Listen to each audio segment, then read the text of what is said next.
लिखिए, केतु चंद्र लगन से 8वें भाव में गोचर करेंगे तो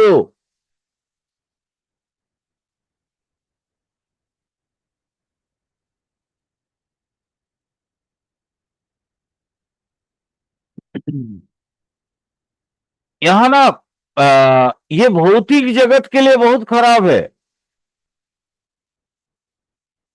जैसे अकस्मात धन की हानि होना, शारीरिक कष्टों में वृद्धि होना, खास करके बवासीर आदि रोग होना।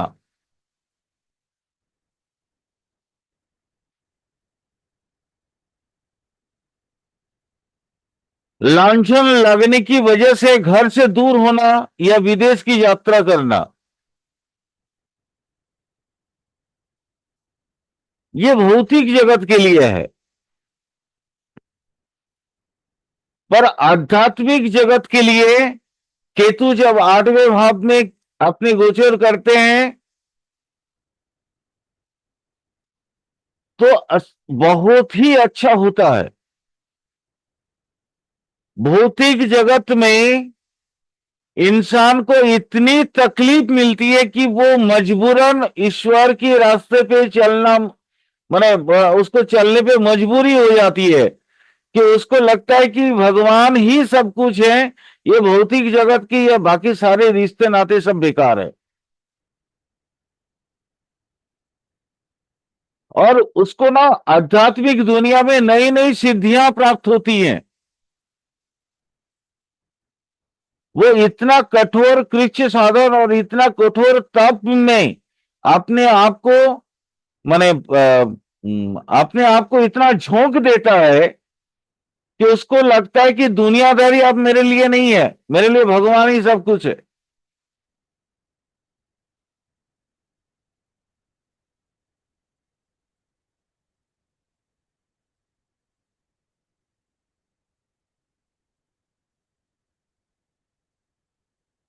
याद होगा आप लोगों को मैंने राजयोग पढ़ाते समय एक बात बोला था कि राजयोग सिर्फ भौतिक जगत के लिए ही नहीं होता, राजयोग संन्यास धर्म के लिए भी होते हैं, ये आध्यात्मिक जगत के लिए भी राजयोग बनते हैं, जहां पे आपको आपकी कुंडलिनी जागृत होना बहुत स्वाभाविक हो जाता है, या कुंडलिनी जागृत होने की स्थिति बन जाती है। वो ये अष्टम हाउस से ही बनता है।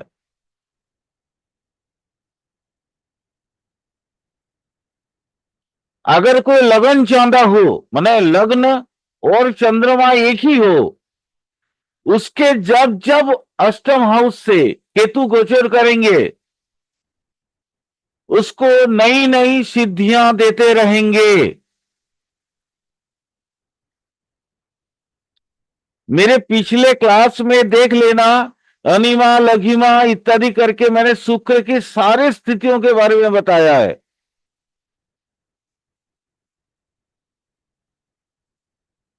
मैं जब गोचर पढ़ा रहा था शुक्र की, तो मैंने बताया था ये एक वाक्य आप लोगों को याद होगा कि शुक्र जो है बैलेंस करने वाले होते हैं।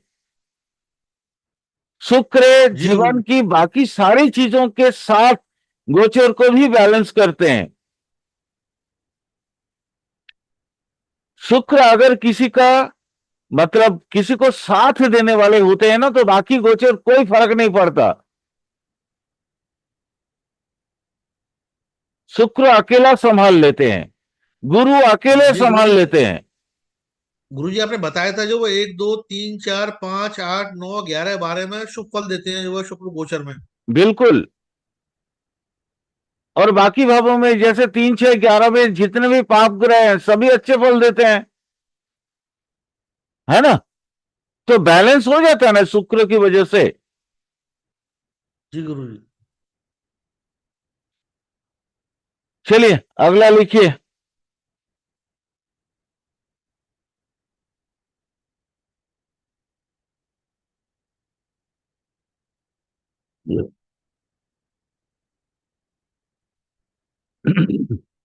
केतु चंद्र लगन से 9वें भाव में जब गोचर करेंगे,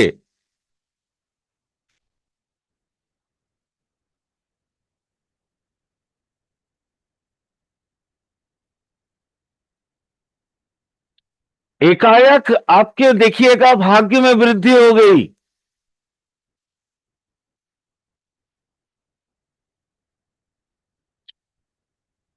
चारों ओर से आपके भौतिक प्राप्ति होना स्टार्ट हो जाता है।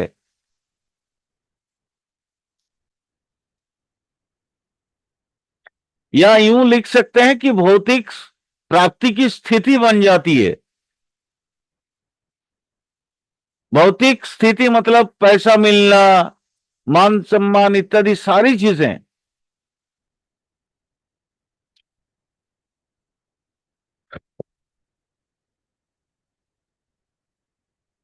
मित्रों से लाभ,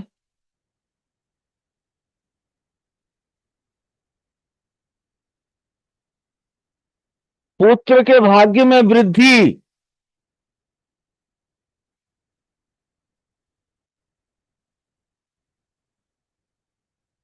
धर्म कर्म के कामों में एकाएक रुचि की वृद्धि,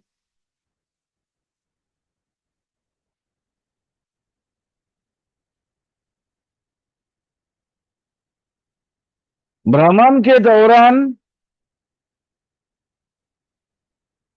व्यापारिक कार्य का संपादना,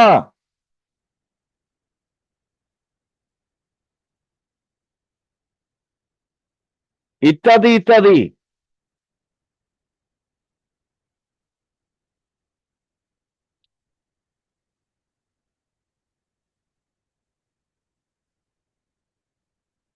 केतु 10वें भाव में, चंद्र लगन से 10वें भाव में जब गोचर करेंगे तो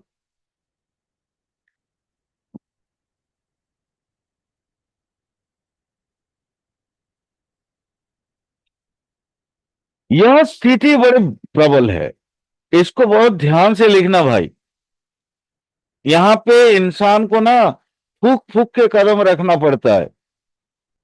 वो 1.5 साल का वक्त होता है।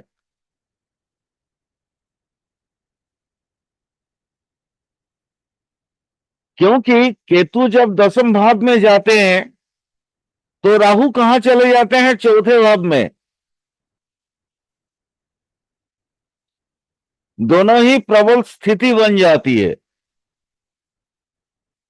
रिजल्ट क्या क्या होगा लिखो।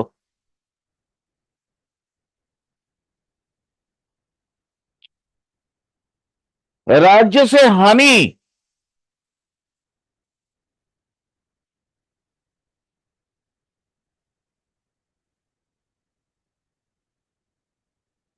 राज्य प्रशासन आपके पीछे लग जाते हैं।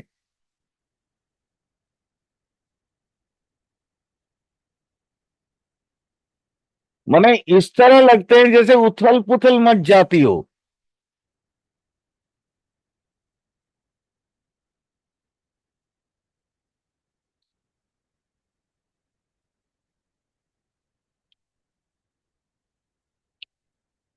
मन बेहद ही अशांत हो जाता है।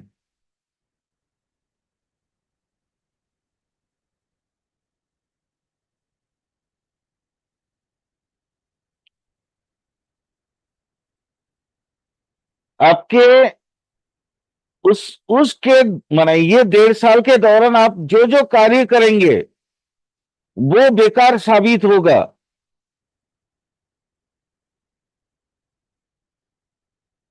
ऐसा लगेगा कि आपके डिसीजन गलत है।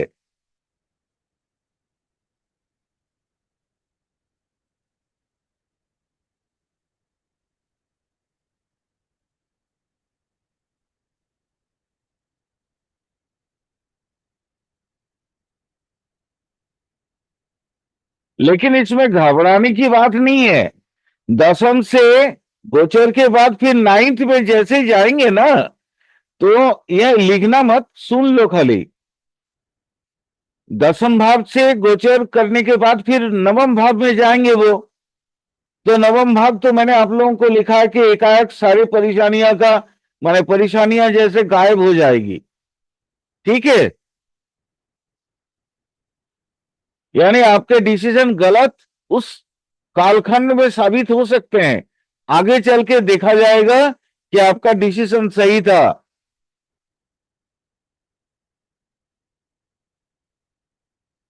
ओके। जी गुरु जी। ये उल्टे चलते हैं ना, तो माने हो सकता है कि मैं जो आपको बता रहा हूं वो उसका सही मायना आपको समझना पड़ेगा भाई।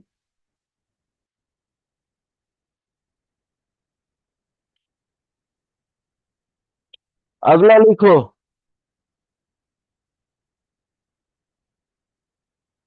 मैंने एक्चुअली मैं सोच रहा था कि द्वादश से एक लगन तक आऊंगा, लेकिन चूंकि सभी चीजें मैं लगन से द्वादश जा रहा हूं, तो मैंने राहु केतु में भी वहां चला गया, वही लगन से द्वादश जा रहा हूं। बट राहु केतु के लिए उल्टा होना चाहिए था। ठीक है, आप लोग जब इसको फेयर करोगे तो उल्टा कर देना, आप लोगों के लिए सुविधा होगा।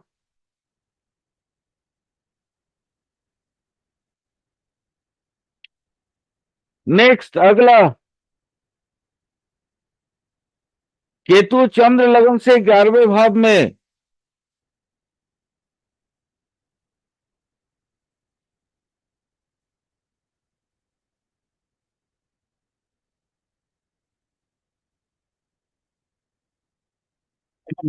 इस कोई भी पाप ग्रह 3 6 11 में जब भी जाएंगे, चाहे राहु केतु हो या कोई भी हो, वो लाभ ही लाभ देता है। जो भी पाप पाप माने पापी ग्रह है, मंगल हो, शनि हो, कुछ भी हो, लाभ ही लाभ देंगे।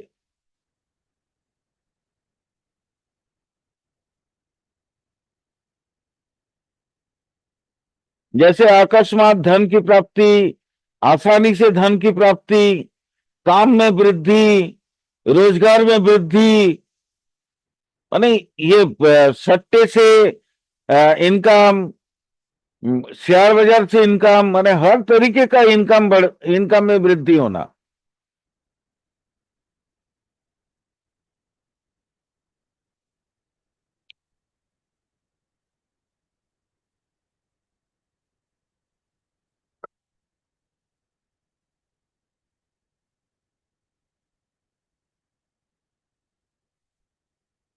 नेक्स्ट अगला लिखो, द्वादश भाव। केतु जब द्वादश भाव में गोचर करेंगे चंद्र लगन से,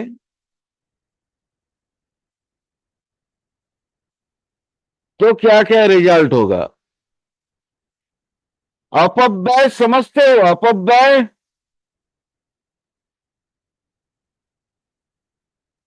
अच्छा। अपव्यय समझते हो सुमित जी? हाँ, गुरु जी ज्यादा खर्चा। अधिक से अधिक फालतू का खर्चा। जी जी गुरु जी। अपव्यय का मतलब जहां आपको लेना नहीं चाहिए वहां आप वो चीज कर ही लोगे, जो अल्टीमेट आपको बेकार साबित होगा। बिल्कुल गुरु जी बिल्कुल।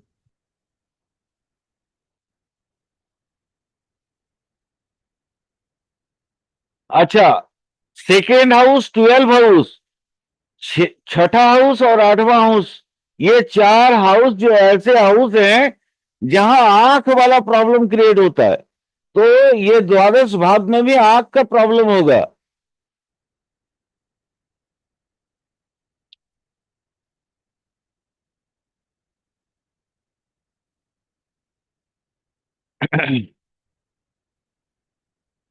चाहे राहु हो या केतु हो, द्वादश जब जब जाएगा तो अपने मातृभूमि से दूर करवाने की कोशिश करता है।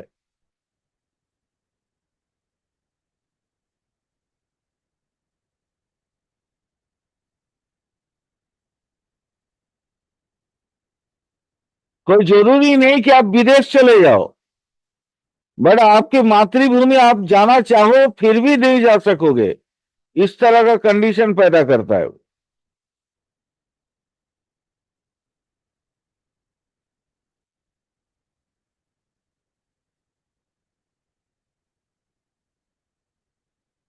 इसके अलावा और होगा, जैसे मन मन की अशांति, सुखों का नाश,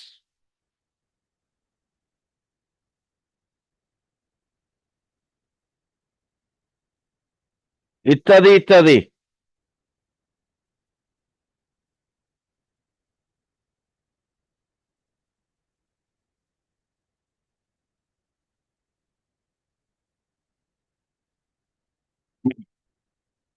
ये तो एक प्राथमिक स्थिति थी जो मैंने आपको सूर्य से लेके केतु तक कंप्लीट करवा दिया।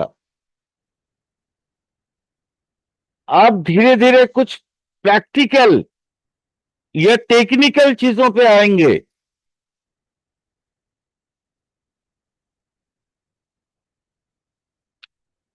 कि गोचर में बेसिकली गोचर फल देखने के सिद्धांत क्या क्या होगा,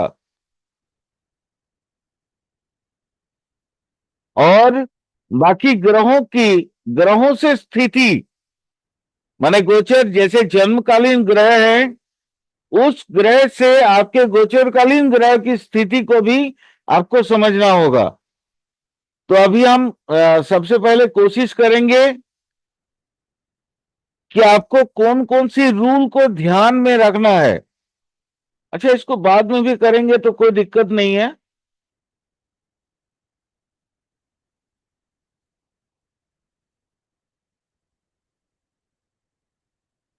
पहले नक्षत्र को समझ लेते हैं।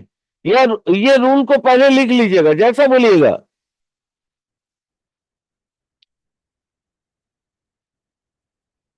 रूल्स को ही पहले लिखवा लेते हैं। लिखिए।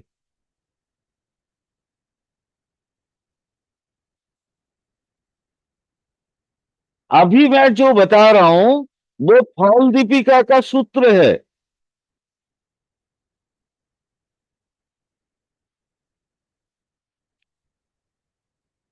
वो फल दीपिका में जो जो चीजें बताया हुआ है, जरा उसकी मैं आप लोगों को उसकी वर्णन कर दे रहा हूं। इसको नोट डाउन कर लीजिए। संस्कृत लिखने की दरकार नहीं है, ठीक है, संस्कृत बोल दे रहा हूं, बस उसकी हिंदी आप लोग लिखिए। फल दीपिका में बोला हुआ है, यद भावगो गोचरतो हो विलग्नाथ देश स्वर सर्वोच्च सुहृद गृहस्थ तद भाव वृद्धि कुरुंते तदानी बलान्वितोश्चेत प्रजनेनापि तस्य। ये सूत्र है। सूत्र का मतलब क्या है? यानी कोई ग्रह अगर जन्म कुंडली में बोली हो और गोचर में भी अपनी उच्च राशि में हो या अपनी राशि में हो अथवा मित्र राशि में हो, तो लग्न जिस भाव में गोचर करेगा या गोचर द्वारा जहां से वो गुजरेगा उस भाव का शुभ फल को बढ़ाएगा।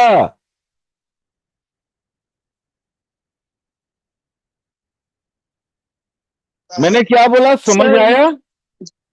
सर रिपीट करिए धीरे से। अच्छा ठीक है, रिपीट कर रहा हूं, लिख लीजिए। जन्म कुंडली में अगर कोई ग्रह बलवान हो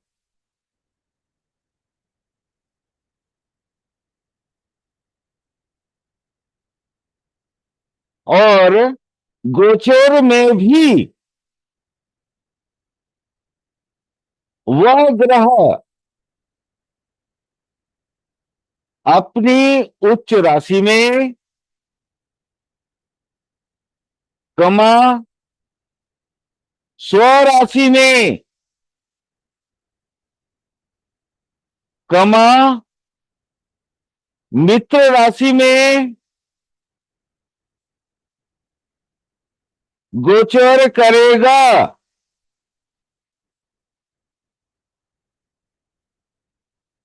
तो लगन से जिस जिस भाव में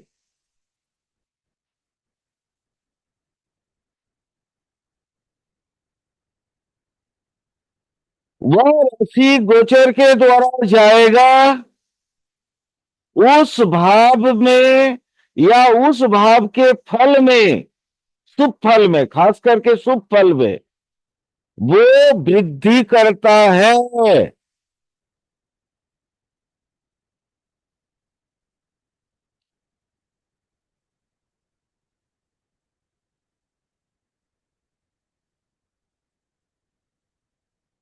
ये गया शुभ फल का, शुभ फल देने वाले ग्रह की बातें। अब थोड़ा पाप ग्रह का भी स्थिति को समझ लेते हैं।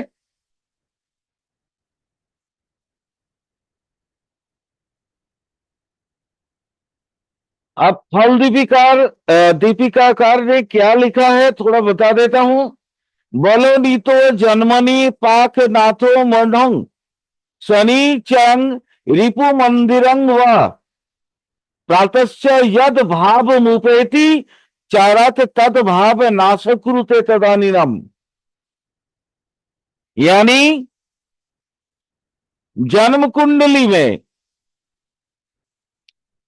कोई ग्रह जिनके दशा चल रही हो,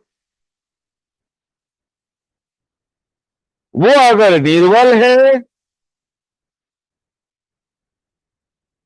निर्बल मतलब बलहीन, कमा यदि अस्त है, अस्त मतलब जानते हैं कि सूर्य के दीप्तांश में आने की वजह से ग्रह अस्त हो जाते हैं, कमा नीच राशि में या शत्रु राशि में, नीच राशि में या शत्रु राशि में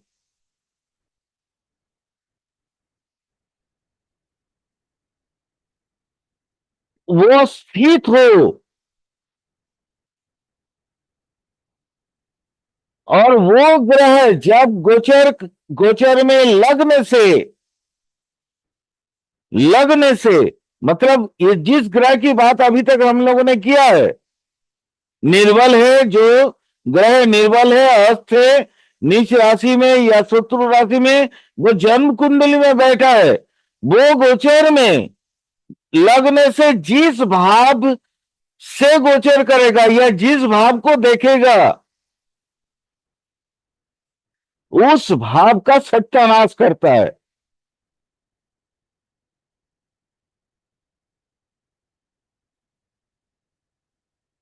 यानी उस भाव का शुभ फल में वृद्धि कर देगा।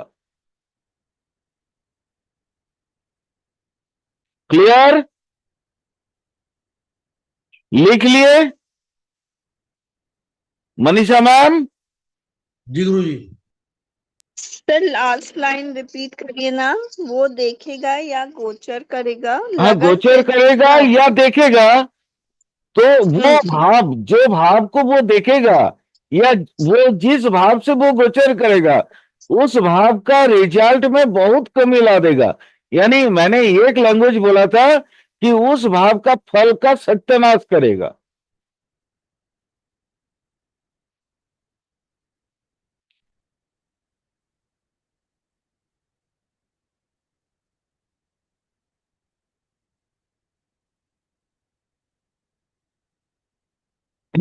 ये था रूल नंबर 1, शुभ फल और अशुभ फल का।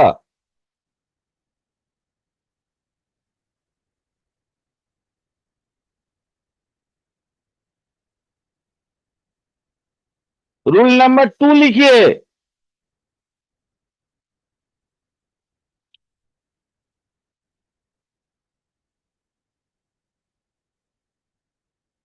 जन्म कुंडली में कोई ग्रह अगर अशुभ भाव का स्वामी बना हो, अब अशुभ भाव कौन कौन सा है भाई? जो मैंने आप लोगों को पढ़ाया था प्रतिकूल भाव, याद होगा।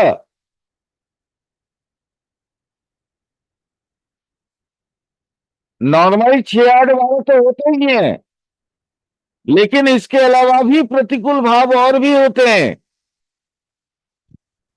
2 और 3।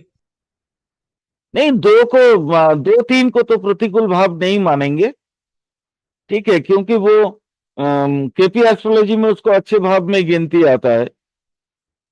नॉर्मली 6 8 12 तो दुस्थान है ही है, लेकिन उपचय भाव भी कोई अच्छे फल नहीं देने वाले होते हैं। मारक बाधक जी भी गुरु जी। अच्छे फल नहीं देते हैं ना। जी गुरु जी। जी गुरु जी। वो लगन के हिसाब से अलग अलग हो जाते हैं। जैसे मान लीजिए अगर कोई चर लगन का हो, तो वो उसमें एकादश भाव जो है उसका अशुभ हो जाता है ना।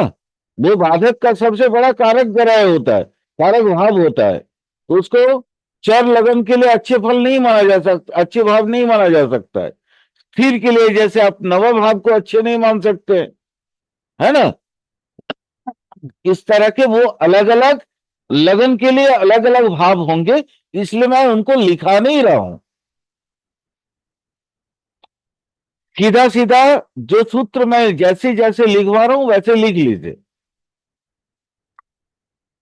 जन्म कुंडली में कोई ग्रह अशुभ भाव का स्वामी हो या अशुभ भाव में स्थित हो,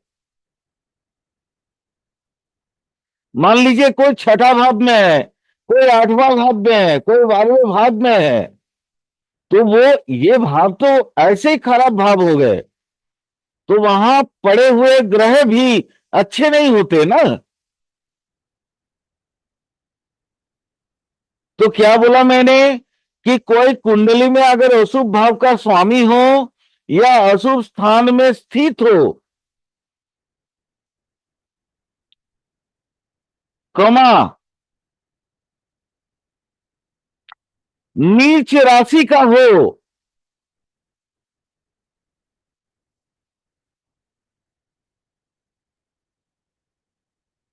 कमा नीच नवांश का हो,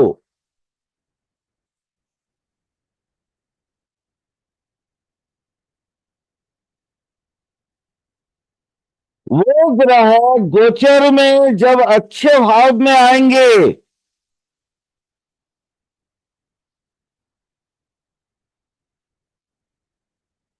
वो ग्रह जब गोचर में अच्छे भाव में आएंगे तो भी अशुभ फल देगा। ध्यान से लिखना ये, क्योंकि ये आपके पूरे लाइफ भर चलने वाले सूत्र हैं।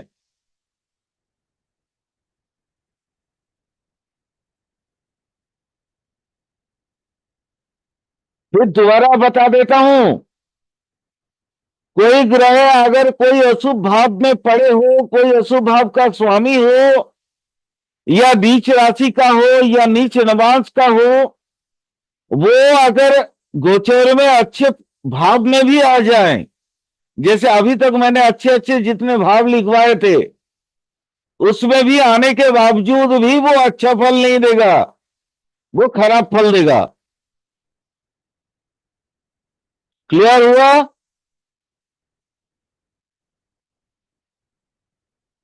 समझ में आया?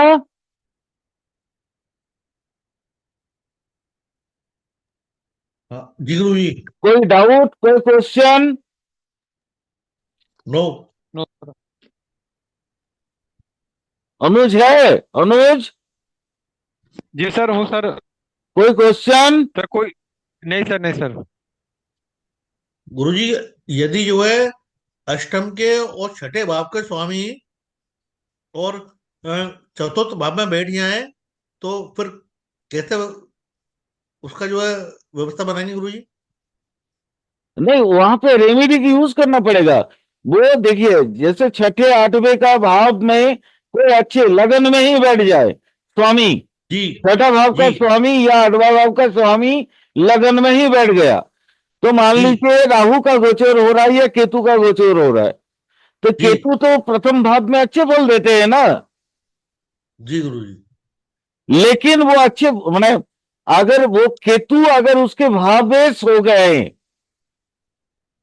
ठीक है, या उस भाव में पड़े हुए हैं, मान जी लीजिए छठे भाव में केतु पड़े हैं या आठवें जी भाव में केतु पड़े हैं और केतु लगन में जा रहे हैं, तो अच्छे फल देने चाहिए, जी लेकिन नहीं दे पाएंगे। वो पूरा नहीं दे पाए। पूरा का पूरा बुरा फल देगा। जी गुरुजी, बहुत बढ़िया, बहुत बढ़िया।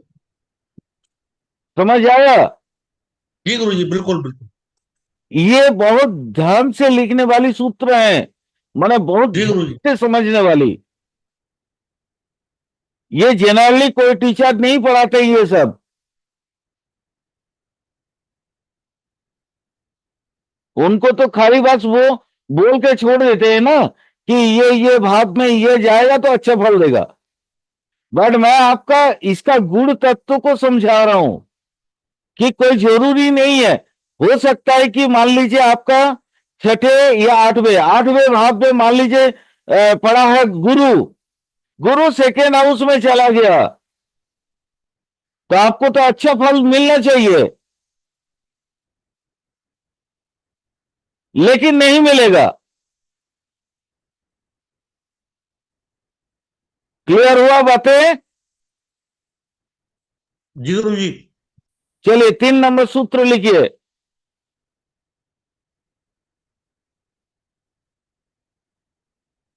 अगर कोई ग्रह